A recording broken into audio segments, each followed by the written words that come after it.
नमस्कार दोस्तों, मैं धरित्री बाग आपको स्वागत करती हूँ सेशन में। फ्रेंड्स, आज एक स्टोरी मैं बोलूँगी। एक बंदा रेगिस्तान में भटक गया और रास्ता नहीं मिल रहा है। दूर दूर तक, मीलों तक सिर्फ रेत ही रेत है।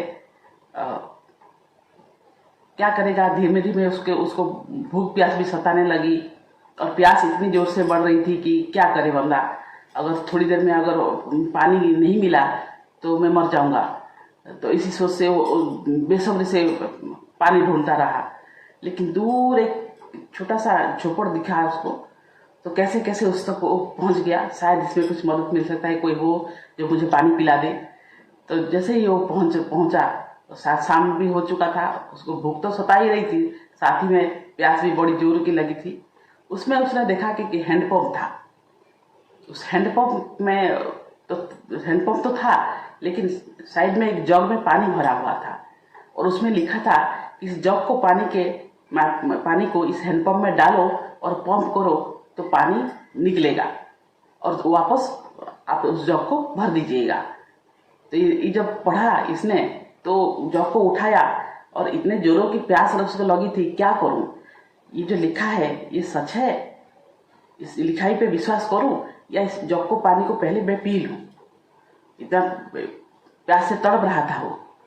लेकिन फिर उसको सोचा, अगर जग का पानी को मैं पी लूं तो शाम तक या कल तक मुझे अगर रास्ता नहीं मिला तो मैं यहाँ रुक के कुछ इंतजाम कर सकता हूँ, कुछ रास्ता ढूंढ सकता हूँ। लेकिन अगर एक ही बार में मैं पी लूंगा तो एक ही बार में मेरे साथ जान बच जाए, लेकिन अगली बार पीने के लिए और कुछ नहीं बचा।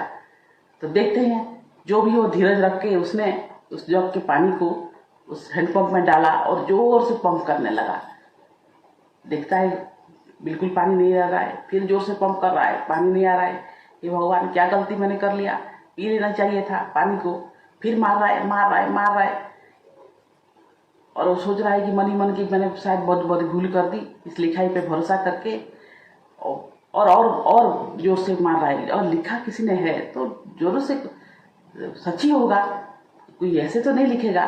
फिर विश्वास के साथ उसने जोर से मारना शुरू किया और जोर से जैसे ही मारता रहा तो पूरा का पूरा बल्क में पानी निकला और उसने नहाया, धोया, पिया और वापस से जैसे लिखा हुआ था कि जग को फिर से भर दीजिए, तो उसने उस जग को फिर से भरा और रख दिया और जाने की तैयारी करने लगा आगे की ओर। उसकी जो बोतल लिया था उसमें भी पानी भरा और जाने की तैयारी करने लगा। अपने कलम से और एक लाइन उसमें लिख दिया, बिलीव मी इट वर्क्स।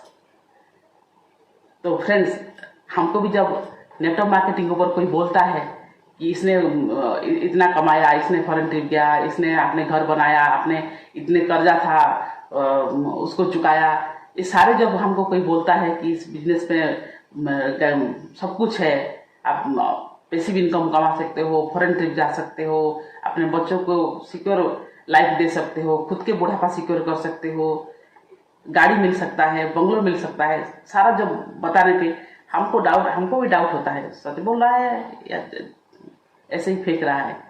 दोस्तों, ये कोई नेटवर्क मार्केटिंग इंडस्ट्री कोई फेंकने का बिजनेस नहीं है।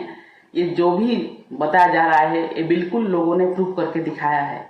उनको जब लाइफ स्टोरी आप देखोगे, खुद उनसे मिलोगे पर्सनली, तो देखोगे कि सच में इस बिजनेस एक कमाल का बिजनेस है।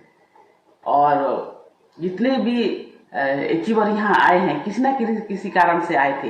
किसी को अच्छा घर चाहिए था इसीलिए आया, किसी को पैसिव इनकम कमाना था इसीलिए आया, किसी हाउसवाइफ को मेरे जैसे खुद के आइडेंटिटी के लिए आया कि मैं खुद कुछ हूँ भी या नहीं, मैं कुछ कर भी सकती हूँ या नहीं, मेरे लाइफ में कोई वैल्यू है या नहीं। इसी को आजमाने के लिए भी कुछ लोग आते हैं। कुछ लोग मेरे हस्बैंड जैसे फॉरेन ट्रिप यहाँ मिलता है, वर्ल्ड को टूर मिलता है, देश विदेश घुमा जा सकता है, इसी नजरिए से आए। फ्रेंड्स, जैसा कोई लोग रिटायरमेंट की उम्र हो चुकी है, बच्चों के एस्टेब्लिश कर दिए हैं, फिर बुढ़ापे में कुछ करने के लिए होता नहीं है, तो ये बिजनेस को अगर हम करेंगे तो शायद बहुत सारे लोगों को लाइफ को टच तो कर पाएंगे, और जो इनकम आएगा ये पैसिव इनकम, हमको आगे किसी के आगे हाथ नहीं पताना पड़ेगा। यही भी कारण हो सकता है, कोई कुछ भी कारण से इस बिजनेस को आए। फ्रेंड्स, इस जो देगा वो दुनिया में और कोई भी बिजनेस आपको नहीं देगा। नेम, फेम, पैसा, मान सम्मान और लाइफ ऑफ सिग्निफिकेंस, जैसे बोलते हैं ना कि किसी के लाइफ में आप वैल्यू ऐड करोगे। आज के ज़माने में आप जितना भी पढ़ाई लिखाई कर लो, कोई जितना भी बड़े बड़े डिग्रियां कर लो, क्या गारंटी है जितना इनकम हो रहा है वो सफिशिएंट है। अब देख रहे हो जिस दर से महंगाई बढ़ रही है, लोगों की बहुत सारे, अभी रिसेशन चल रहा है तो बहुत से लोगों को जॉब जा रही है। IIT लोग भी जॉब सिक्योर नहीं है, तो क्या कहोगे इसको? फ्रेंड्स, इसके चलते आगे और भी सेशन रहेगा, लेकिन किसी भी कंपनी में आप हो, दिल जान लगा के आप काम कीजिएगा, ईमानदारी के साथ, ऑनेस्टी के साथ, और जो भी प्रोडक्ट आपकी कंपनी में हो उसको 100% यूजर बनिए। और एक चीज मैं बोलना चाहूँगी, उस कंपनी का बैकग्राउंड थोड़ा स्टडी कर लीजिए और क्या क्या है उसमें, उसको थोड़ा देख लीजिए। उस बाकी वो अपने प्रॉफिट के लिए सामान बिकवा रहे हैं या आपके भी पर्सनालिटी डेवलप हो रही है, उस सब के बारे में भी थोड़ा जान लीजिए। और आगे मिलते हैं अगले सेशन में, और डिटेल में इसको और क्या क्या चीज़ें होनी चाहिए, तभी हम जान पाएंगे कि ये अच्छी कंपनी है या नहीं, इसके बारे में हम बात करेंगे। Thank you so much.